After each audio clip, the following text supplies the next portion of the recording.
नमस्कार दोस्तों, scary files में आशीष के साथ आप सभी लोगों का फिर से स्वागत है। दोस्तों, मैं आशीष कुमार आप सभी लोगों के सामने एक सच्ची घटना लेकर प्रस्तुत हो चुका हूं, जो कि 10 से 12 दिन पहले यानी कि जस्ट अभी मेरे दोस्त के साथ घटी थी, जो कि दोस्तों झज्जर का रहने वाला था। वहां पर उसका गांव पटोदा पड़ता है, जहां पर वो रहता था। और वो बताता है कि जब वो ट्रेन में घर जा रहा था तो उसके साथ ये घटना घटी थी।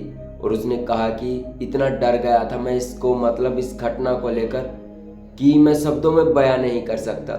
जो भी उसने मुझे कॉल पर बताई कि मेरे साथ ऐसा ऐसा हुआ ट्रेन में जाते वक्त, तो मैंने वो रिकॉर्डिंग ऑन कर ली। तो रिकॉर्डिंग ऑन करके मैंने उसकी सारी बातें रिकॉर्ड की और उस कहानी को इमेजिन किया कि ऐसा ऐसा हो सकता है। तो दोस्तों, ये कहानी जो थी मेरे दोस्त दिनेश के साथ घटी और ये अब मैं आपको अपने ही शब्दों में सुनाऊंगा। हालांकि कहानी दिनेश भाई की है, लेकिन मैं अपने शब्दों में सुनाना चाहूँगा क्योंकि उसने कॉल डिटेल में इतनी कुछ बताया कि उसके साथ ऐसा ऐसा हुआ और ऐसे कुछ करके ऐसा हो गया। तो होता कुछ है ऐसा है दोस्तों, जो मेरा दोस्त दिनेश था वो मेरे साथ ही एक कंपनी में काम किया करता है। तो ऐसे ही हम दोनों हर संडे को घर जाया करते थे। मेरा भी झज्जर जिला ही पड़ता है और उसका भी झज्जर जिला ही है, लेकिन हमारे जो रोड हैं उसके अलग अलग हो जाते हैं, क्योंकि उसका जो गांव है इस साइड निकल जाता है और मेरा जो गांव है अलग साइड, यानी कि अलग अलग रोड। वहाँ पर कनीना की अलग बस है और चरखी दादरी की अलग, जिसपे दोनों के गांव अलग अलग जगह पर आते हैं। तो ऐसे ही कुछ था। तो जब मेरा दोस्त दिनेश घर जा रहा था तो उसके साथ बहुत ही अजीब घटना घटी। वो हमेशा बस में घर जाया करता था, लेकिन अब वो जैसे ही संडे आता था 1-1.5 महीने से ट्रेन में घर जाता था, क्योंकि उसको ऐसा लगता था कि ट्रेन से वो जल्दी घर पहुंच जाता है। तो उसने ट्रेन में जाना शुरू कर दिया था। तो दिनेश के दिन बीत रहे थे। जैसे जैसे संडे आता था वो हर संडे को घर जाता था, क्योंकि हर संडे को हमारी कंपनी की छुट्टी होती थी और सब कुछ सही ही चलता था। तो अब की बार 10 से 12 दिन पहले जब दिनेश अपने ट्रेन से घर जा रहा था, तो जैसे ही वो ट्रेन में बैठा, तो हमारी रात की सुबह की ट्रेन होती थी 10 बजे की और एक होती थी शाम को 7:30 बजे, जो कि यहाँ से चलती थी। जगह का नाम मैं नहीं बता सकता दोस्तों, क्योंकि दोस्त ने मना किया है, क्योंकि और लोग भी यदि इस रास्ते पर आए तो उनके साथ कहीं यह घटना ना हो जाए। तो इसीलिए जगह का नाम मैं आप लोगों को नहीं बताऊंगा दोस्तों। तो जैसे ही दिनेश बैठता है अपनी इस ट्रेन में और रात के 10 बजे की वो ट्रेन थी, तो अपना चल रहा था सब कुछ। तो आप भी समझते होंगे दोस्तों, जैसे ही रात होती है तो ट्रेन में ज़्यादा भीड़ नहीं होती, सब कुछ नॉर्मल वे में रहता है, यानी कि हम लेट के भी जा सकते हैं। अक्सर भीड़ तो त्योहारों पर ही होती है, जैसा आपने देखा होगा, लेकिन उस समय कोई भी भीड़ नहीं थी। जस्ट अभी 10 दिन पहले की बात है। तो दिनेश ने बताया कि जब वो ट्रेन में 10 बजे घर जा रहा था, 10:50 तक वो अपने घर पहुंच जाता है रात को। तो वो बताता है कि जैसे ही ट्रेन स्टार्ट हुई, जैसे ही पहला स्टेशन आया, उसने जो खिड़की थी रेल की और जो स्टेशन के बिल्कुल सामने सब कुछ दिखता था, तो वो ऐसे लेटा हुआ था। तो उसने कुछ देखा सामने, काफ़ी अजीब था उसे। अजीब क्या, एक प्रकार से अंधेरा होता है ना, जैसे कि यहाँ चारों तरफ रोशनी है और एक अंधेरा सा छोटा सा किसी का साया, अजीब सा उसे लगा। तो उसे ऐसा लगा कि वो एकदम साया उसके करीब आया। जैसे स्टेशन से ट्रेन चली और वो अकेला लेटा हुआ था और ये सीट भी खाली थी जो दूसरी वाली थी। तो उसने देखा कि वो साया एकदम उसके करीब आया। ये देखकर दिनेश की एकदम से आंखें खुल गई, जो उसे झपकी आ रही थी वो एकदम से आंखें खुल गई। तो दिनेश को थोड़ा सा डर लगा, तो दिनेश ने इग्नोर भी किया। वो सोचते थोड़ी देर फ़ोन देख लेता हूँ, वैसे भी अब स्टेशन आने वाला है। तो 2 स्टेशन पार करने के बाद तो दिनेश के साथ वही घटना फिर से हुई। अब की बार स्टेशन का नाम नांगलपाड़ी था दोस्तों, जहाँ पर वो जा रहा था। तो ऐसे लेटे लेटे उसके सामने एक साया फिर से आया। अब की बार जैसे ही दिनेश ने ऐसे आंखें बंद करी, वो एकदम साया आगे आ गया और दिनेश की आंखें खुली की खुली रह गई। दिनेश एकदम से सुन पड़ गया, उसे समझ नहीं आया कि वो करे क्या। और दिनेश चुपचाप से ऐसा लौट गया अपनी सीट पर। पहले ऐसे फ़ोन चला रहा था, फिर एकदम लेट गया, क्योंकि वो जो साया था उसके ऊपर बिल्कुल ऐसे आ चुका था।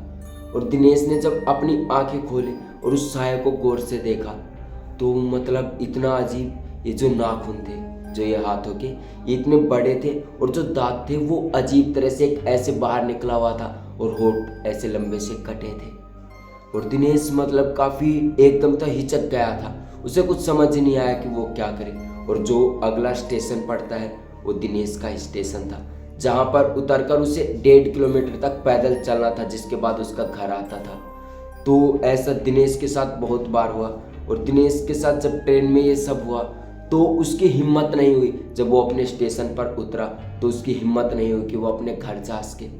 तो वो स्टेशन पर उतरते ही अपने घर वालों को फ़ोन करता है और अपने मम्मी पापा को बताता है, पापा जल्दी से लेने आ जाइए, देरी थोड़ी बहुत भी मत करना, यानी 5 से 10 मिनट भी लेट नहीं होना। तो दिनेश अपने स्टेशन पर उतरता है। दिनेश अपने स्टेशन पर उतरते ही जैसे ही जो स्टेशन की सीटें होती है बैठने की, वहाँ पर ऐसे बैठ जाता है और फ़ोन ऐसे देख रहा था। तो ऐसे जैसे फ़ोन देख रहा था दिनेश, उसके सामने ही वो साया आ चुका था। ये देखकर दिनेश काफ़ी डर गया था। फ़ोन के नीचे ही वो साया।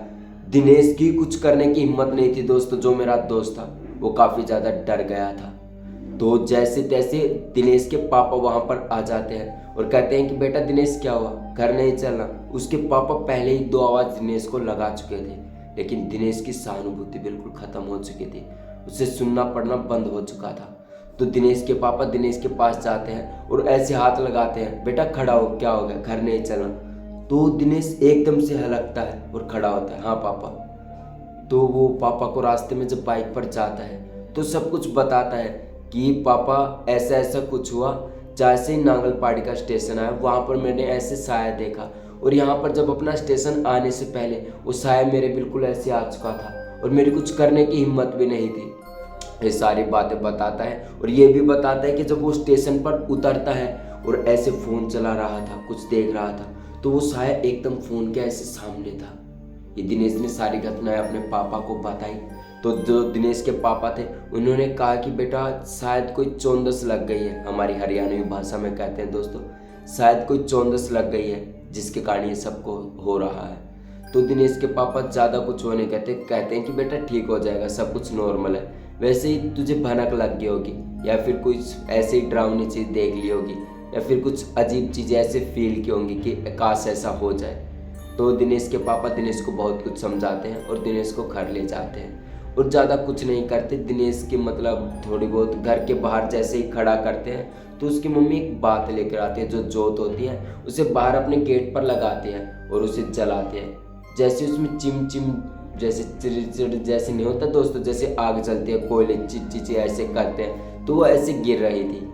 तो दिनेश की मम्मी पापा समझ जाते हैं कि किसी ने दिनेश को पकड़ लिया था, यानी एक प्रकार से किसी की भनक लग गई थी जिसके कारण दिनेश के साथ ये हुआ था। जैसे ही जोत खत्म होती है तो दिनेश भी घर के अंदर चला जाता है और बिल्कुल नॉर्मल वे में हो जाता है। और अब दोस्तों जो पहले बस से दिनेश घर जाता था उसने अब ट्रेन में जाना भी छोड़ दिया था। वो सोचता है कि बस अब ट्रेन बस ही सही है जिससे मैं जल्दी घर पहुंच जाऊंगा, भले ही लेट सही लेकिन मैं ठीक तो रहूंगा।